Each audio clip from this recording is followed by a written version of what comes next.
একটি কথা বলছে, মহারাজজি রোজ পাঠে শুধু নতুন নতুনই শুনছি, শুধু নতুন নতুন জিনিসই আমরা পাচ্ছি। প্রেম সে বলো। তো দেবর্ষি নারদ ঠাকুরের কাছে গিয়ে বসেন। ভগবান কি করেন, নারদ যখন যায় তখন ভগবতী লক্ষ্মী দেবীকে বলছেন, দেবী এক বালতি জল ঢেলে দাও। লক্ষ্মী দেবী সঙ্গে সঙ্গে নিয়ে এক বালতি জল ঢেলে দিচ্ছেন। একদিন নারদ ভগবানকে প্রণাম করে বেরিয়েছে, ভগবান আবার লক্ষ্মীকে বললেন জায়গাটা ধুয়ে দাও। লক্ষ্মী দেবী যখন ধুতে গেছেন, ধুচ্ছেন, এতক্ষণে নারদের কিছু মনে পড়েছে। হঠাৎ প্রভুর কাছে আবার ফিরে এসেছে। যখনই নারদ ফিরে এসেছে, ঠাকুরের কাছে আসতেই দেখছেন ভগবতী লক্ষ্মী দেবী সেই স্থানটাকে ধুয়ে দিচ্ছেন যেখানে নারদ বসেছিল। নারদ মনে মনে ভাবলেন, আমি এখানে বসেছিলাম, জায়গাটা ধুলেন কেন? নারদ কিছু বলেননি, চুপচাপ নারদ ফিরে গেছেন। পরের দিন আবার এসেছেন ঠাকুরের কাছে, এসে বসেছে, খুব সৎসঙ্গ চলছে। সৎসঙ্গ ইত্যাদি করে নারদ বললেন, প্রভু এবার আমি চলি। ভগবান বললেন, ঠিক আছে নারদ, আবার আসবে। নারদ চললেন। ভগবান লক্ষ্মী দেবীকে ইশারা করেছেন, লক্ষ্মী দেবী আবার জল নিয়ে যখনই ঢেলেছে, নারদ আজকে দেখেছে আর থাকতে পারেনি, দৌড়ে এসে প্রভুর চরণে পড়ে গেছে। প্রভু এই কি? ভগবান বললেন, কেন কি হয়েছে? আমি এখানে রোজ এসে বসি, আর আমি যাওয়ার পরে রোজ আপনি জায়গাটা ধুয়ে দেন। আমি এমন কি অপরাধ করেছি? নিশ্চয়ই কিছু তো অপরাধ করেছি, নিশ্চয়ই আমার কিছু ভুল হয়েছে। কেন? যেখানে আমি বসেছি আপনি ওই জায়গা ধুইয়ে দিচ্ছেন, কিছু না কিছু তো পাপ আমার ভিতরে আছে, কোনো না কোনো অপরাধ আছে। ভগবান বললেন, না না, অপরাধ তেমন কিছু নেই। প্রভু তাহলে বলুন না কি অপরাধ আছে? ছোট মোটো অপরাধে তো আপনি এমন করবেন না। ভগবান বললেন, তোমার অপরাধ কি জানো? তোমার অপরাধ হলো তুমি হলে নিগুড়া। তুমি হলে নিগুড়া। তুমি এখনো গুরু করনি, আর যেই জীব গুরু করেনি তার দেহ শুদ্ধ হয় না। প্রেম সে বলো। যতক্ষণ পর্যন্ত জীবনে তুমি গুরু করবে না, যতক্ষণ পর্যন্ত তুমি গুরু মন্ত্র গ্রহণ করলে না, এই কানের মধ্যে গুরু মন্ত্র গেল না, ততক্ষণ পর্যন্ত এই দেহ শুদ্ধ হল না। এই দেহ ভগবত সেবায় কাজে লাগে না। প্রেম সে বলো। শরীর গোবিন্দের সেবায় কখন কাজে লাগে? দেখো দেখো দেখো, যখন গুরুদেব মন্ত্র প্রদান করছেন আর মন্ত্রের সঙ্গে গলার মধ্যে তুলসী মালা অর্পণ করছেন। আমরা যখন ঠাকুরকে ভোগ দিই, তা ভোগের মধ্যে কি দিতে হয়? জোরে বলো। তুলসী দিতে হয়। তো তুলসী না দিলে এটা ভোগ হবে? থালের মধ্যে খাবার তো হোটেলেও দেওয়া হয়, কিন্তু ভগবানকে যখন ভোগ লাগানো হয় তখন কি দিতে হয়? তুলসী। কেন? তুলসী না দিলে ভগবান সেই ভোগ গ্রহণ করেন না, নৈবেদ্য গ্রহণ করেন না। বিচার করে দেখো, তাহলে যেই দেহ দিয়ে আমরা ঠাকুরের সেবা করছি, যেই দেহ দিয়ে আমরা গোবিন্দের সেবা করতে যাচ্ছি, এই দেহরূপী পিণ্ডকে গোবিন্দ গ্রহণ করবে যদি তার মধ্যে তুলসী না থাকে? তাই দেহ দিয়ে যদি গোবিন্দের সেবা করতে হয়, তার জন্য আগে দেহকে শুদ্ধ করতে হয়। আর দেহ শুদ্ধ কি করে হয় বলে, তার জন্য গুরু কর্ণধার, তার জন্য গুরু করতে হবে। বুঝতে পেরেছো? যতক্ষণ পর্যন্ত গুরু হবেন না, জীবনে গুরুর আশ্রয় হবে না, গুরুদেব কৃপা করলেন না, গুরুদেব অধিকার দিলেন না, ততক্ষণ পর্যন্ত তুমি ভগবত সেবা করতে পারবে না। আজ পর্যন্ত গুরু কৃপা ছাড়া গোবিন্দকে কেউ পেতে পারে না। প্রেম সে বলো। বলো না আরো জোরে, সবাই দুই হাত উপরে করে জয় জয় শ্রী। গুরুদেব আমাদের গলার মধ্যে তুলসী মালা কেন পরাচ্ছেন? এই তুলসীর যে মালা আমাদের গলায় পরানো হয়, কেন পরানো হয়? বলে দেহকেও গোবিন্দের চরণে অর্পণ করে দেওয়া হলো, এই দেহকেও ঠাকুরের চরণে নিবেদন করে দেওয়া হলো। প্রভু আজ থেকে দেহ তোমার যোগ্য বানানো হলো। যতক্ষণ পর্যন্ত যোগ্য হবে না, ততক্ষণ পর্যন্ত সেটা সেবায় লাগবে না। লাগবে কি? তার জন্য আগে এই দেহকেও কৃষ্ণ সেবার যোগ্য, কৃষ্ণ সেবার জন্য সেই তুল্য বানাতে হবে। আর সেটা কি করে হবে? বলে কাঠ আছে, কাঠ পড়ে থাকলে তো আর দরজা হবে না, জানালা হবে না, কাঠ দিয়ে মূর্তি হবে না, কিছু হবে? তাহলে কি চাই? বলে তার জন্য মিস্ত্রি চাই, তার জন্য মিস্ত্রি চাই, কাঠুয়া চাই, তাই তো? যে সেই কাঠটাকে কেটে কেটে আস্তে আস্তে আস্তে আস্তে আস্তে সুন্দর করে খুব সুন্দর একটি জিনিস বানাতে পারে, দরজা বানাবে, জানালা বানাবে, তাহলে কি হবে? সেটা কাজে লাগবে। আর খালি পড়ে থাকলে কি হবে? বলে শুধু জ্বালাবার কাজে লাগবে। তদ্রূপ এই দেহ কি? এই দেহ হলো শুষ্ক কাষ্ঠের মতন, যদি এমনি পড়ে থাকে তাহলে কি হবে? আস্তে আস্তে 2 বছর, 4 বছর, 10 বছর, 20 বছর, 50 বছর পরে শুধু জ্বালাবারই কাজে লাগবে, দ্বিতীয় আর কোনো কাজে লাগবে না। সেই কাঠও জ্বলছে আর এই কাঠও জ্বলবে, দেহরূপী কাষ্ঠ জ্বলবে। তার জন্য এই কাষ্ঠকে যদি উন্নত করতে হয়, তার জন্য কি চাই? বলে গুরু কৃপা চাই। যতক্ষণ পর্যন্ত গুরুদেবের স্পর্শ হবে না, গুরুদেব নিজে কৃপা করে তাকে যোগ্য বানিয়ে তুলবে না, ততক্ষণ পর্যন্ত সেই কাষ্ঠ মানে দেহ কোনো কাজে লাগবে না। তার জন্য গুরুর শরণাগতি, গুরুদেব দীক্ষা দিয়ে এই দেহকে পবিত্র করেন, তুলসী মালা অর্পণ করে গলার মধ্যে দেহকে কৃষ্ণ সেবার যোগ্য করে তুলেন, তখন গিয়ে দেহ দিয়ে গোবিন্দের সেবা করা যায়।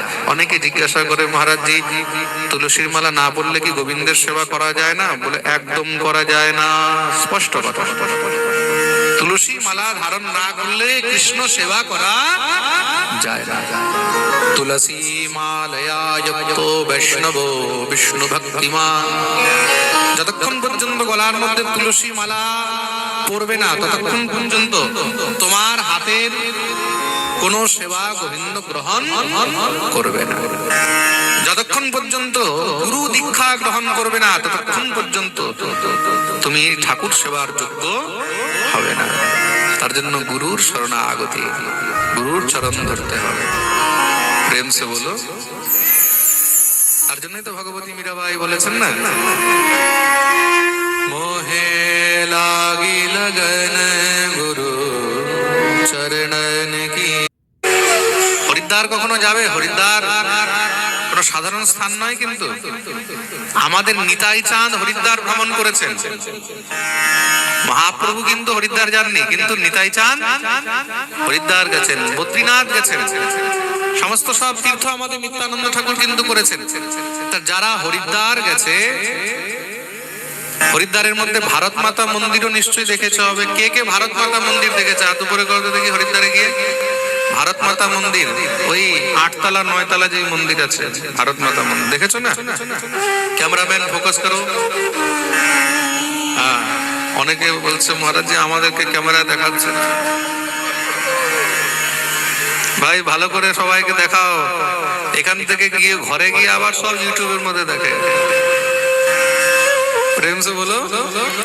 আচ্ছা, কে কে ঘরে গিয়ে আবার ইউটিউবে দেখে? হাত উপরে করতে দেখি। ওরে বাপরে, সব আবার নিজেকে দেখে যে আমাদেরকে দেখাচ্ছে কিনা। কালকে আমার কাছে, কালকে না জানি আজকের কথা, আমাকে এসে কমপ্লেন করছে বলে মহারাজ জি আমার। আপনারা যে ভারত মাতা মন্দির দেখেছেন, ওই ভারত মাতা মন্দিরের যিনি মহন্ত ছিলেন, যিনি ওই মন্দির তৈরি করেছেন, ওনার নাম ছিল সত্যমিত্রানন্দ গিরি। একজন অদ্ভুত অদ্বিতীয় সাধু ছিলেন, সন্ন্যাসী ছিলেন, কিন্তু তিনি এতটা বিদ্বান ছিলেন, এতটা এডুকেটেড ছিলেন, এতটা সৌম্য শান্ত, এমন তার মধ্যে গুণ ছিল। আমি নিজের জীবনে উনাকে অনেক শুনেছি, আমি উনার অনেক পাঠ শুনেছি।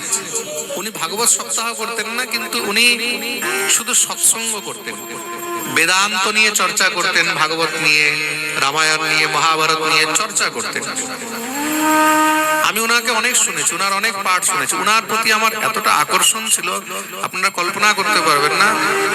আমি উনাকে এতটা ভালোবাসতাম, আমার মনে হতো উনি যদি আমাকে বলে যে এইটা আমার জুতা, এই জুতাটা নিজের মাথার উপরে রাখো তো গোবিন্দ, সেটাও মাথায় রেখে।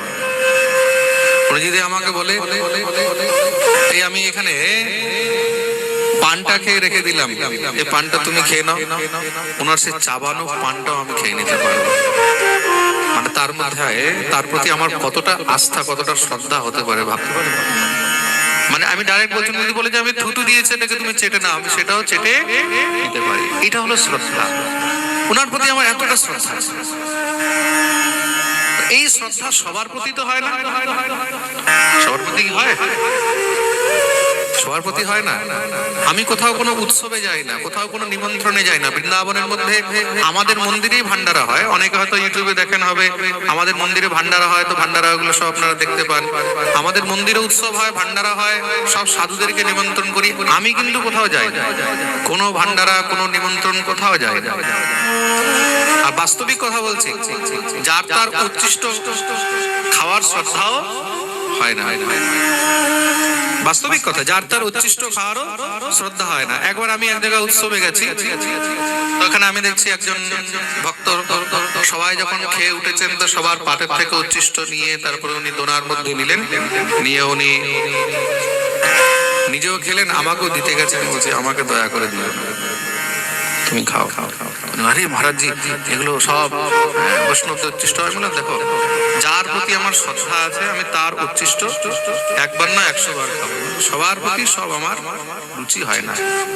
কাল পর্যন্ত যে মাছ খেয়ে বেরিয়েছে বেটা, আজকে যদি সাধু হয়ে গেছে, আমি হুট করে তার উচ্ছিষ্ট খেয়ে নেবো? ভাই আমার শ্রদ্ধা হবে না। আমি তো ক্লিয়ার কাট কথা বলছি, কাউকে খারাপ লাগলে লাগতে পারে, ঠিক আছে? কাল পর্যন্ত যে মাথা মুন্ড খেয়ে এসেছে, হট করে আজকে দীক্ষা নিয়ে বৈষ্ণব হয়ে গেল, সাধু হয়ে গেল, তিলক করে নিল, আর সে যদি ভাবে যে আমাকে নিজের উচ্ছিষ্ট খাওয়াবে। একজন এরকম আমার সঙ্গে করেও দিয়েছে, আমি গেছি, ওনাকে দণ্ডবোধ প্রণাম করেছি সাধু বলে, উনি খাবার খেতে খেতে পট করে আমার হাতে উচ্ছিষ্ট তুলে দিলেন। আমি বললাম আপনি যে আমাকে দিলেন, আপনি জানেন আমি কে? বলে হ্যাঁ হ্যাঁ আমি জানি, আপনি তো ব্রাহ্মণ সন্তান, যাকে তাকে উচ্ছিষ্ট দিতে নেই। আমি আপনাকে জানি, কাল পর্যন্ত আপনি দোকানদারি করছিলেন, ব্যবসা করছিলেন, মাছ মাংস খেচ্ছেন, আজ আপনি বৈষ্ণব হয়ে মনে করছেন জন্মজাত বৈষ্ণবকে, জন্মজাত বিপ্রকে, ব্রাহ্মণকে আপনি উচ্ছিষ্ট খাইয়ে দেবেন? নরকে চলে যাবেন আপনি। সঙ্গে সঙ্গে উনি ক্ষমা চাইলেন, বলে না ভুল হয়ে গেছে। যাকে তাকে সবসময় উচ্ছিষ্ট প্রথম তো দিতে নেই। অনেকজন আমার কাছে আসে যখন আমি খাবার খাই, বাবা একটু প্রসাদ দাও, উচ্ছিষ্ট দাও, স্পষ্ট মানা করে দিই। মানা করি কিনা? আজকে শিবুদাই আমাকে বলছে, একজন ভক্ত এসছে, বাবা ওকে একটু প্রসাদ দাও। কি বললাম আমি? মানা করলাম কিনা? একদম না, একদম না, কোনো প্রয়োজন নেই। শিবুদা আমাকে 3 বার 4 বার বললো, বাবা একটু দাও না, খুব ভালো করে। আমি বললাম না, নো মিন্স নো। যাকে তাকে উচ্ছিষ্ট দেওয়া উচিত নয়। আমার তো রুচি হয় না যাকে তাকে আমি নিজের উচ্ছিষ্ট দেবো, ঝুটা দেবো। কারোর যদি অত্যন্ত প্রীতি রয়েছে, সে যদি সেই প্রীতি যুক্ত হয়ে আসছে, বাবা আমাকে একটু কণিকা প্রসাদ দিতে হবে, তবেও আমি তাকে দিতে রাজি নই। যাকে উচ্ছিষ্ট গ্রহণ করার, সে কোনো না কোনো কলে কৌশলে উচ্ছিষ্ট গ্রহণ করেই নেবে। তার জন্য যাকে তাকে উচ্ছিষ্ট প্রথম দিতে নেই, আর যার তার উচ্ছিষ্ট গ্রহণও করা যায় না। উচ্ছিষ্ট গ্রহণ